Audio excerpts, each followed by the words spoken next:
जय मसीह की। श्रेष्ठ गीत चौथे अध्याय के 12वें वचन में कहता है, छाप लगाया हुआ झरना। आप एक छाप लगाए हुए झरने के समान है। परमेश्वर का वचन आपको छाप लगाया हुआ झरना कहता है।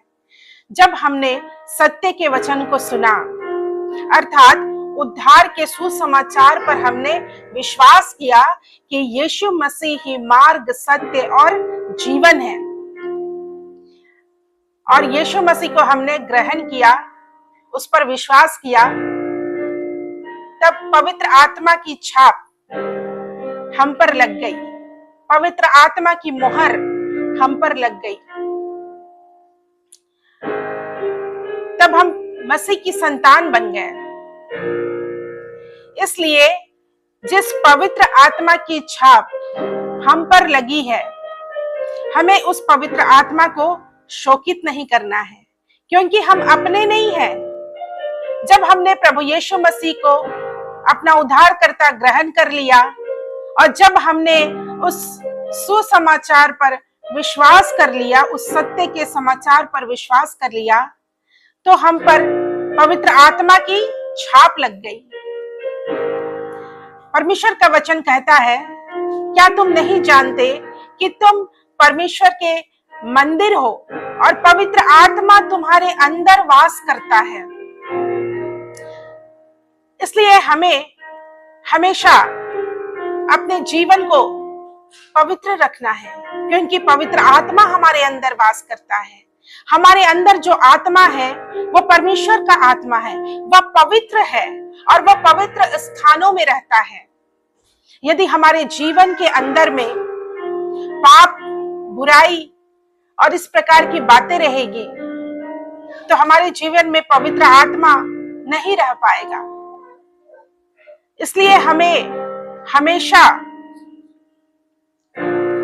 सतर्क रहना है। हमें ये याद रखना है कि हम परमेश्वर के लोग हैं। इसलिए प्रभु के लोगों, आप याद रखिए, आप छाप लगाए हुए झरने हैं प्रभु के लिए। आप मसीह में छाप लगाए हुए हैं। आप वह हैं जिस पर मसीह रूपी छाप लगी हुई है। इसलिए अपने जीवन की चौकसी कीजिए, अपने विश्वास की चौकसी कीजिए, अपने पवित्रताई को बनाए रखिए, अपने वफादारी को बनाए रखिए परमेश्वर के साथ। उसके वचन को पढ़िए, उसके वचन को अपने हृदय में उतार लीजिए हर दिन, और हर दिन प्रभु के वचन के अनुसार उसकी आज्ञा का पालन कीजिए। उस पवित्रताई में रहिए, परमेश्वर की अधीनता में रहिए और अपने छाप को बरकरार रखिए जो परमेश्वर ने आपके जीवन पे लगाया है।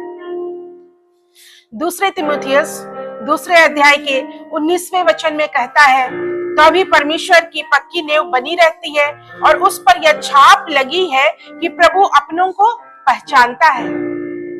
आपके अंदर जो पवित्र आत्मा की छाप लगी है, तो परमेश्वर आपको पहचानता है। परमेश्वर आपको पहचानता है क्योंकि आपके अंदर पवित्र आत्मा की छाप लगी हुई है।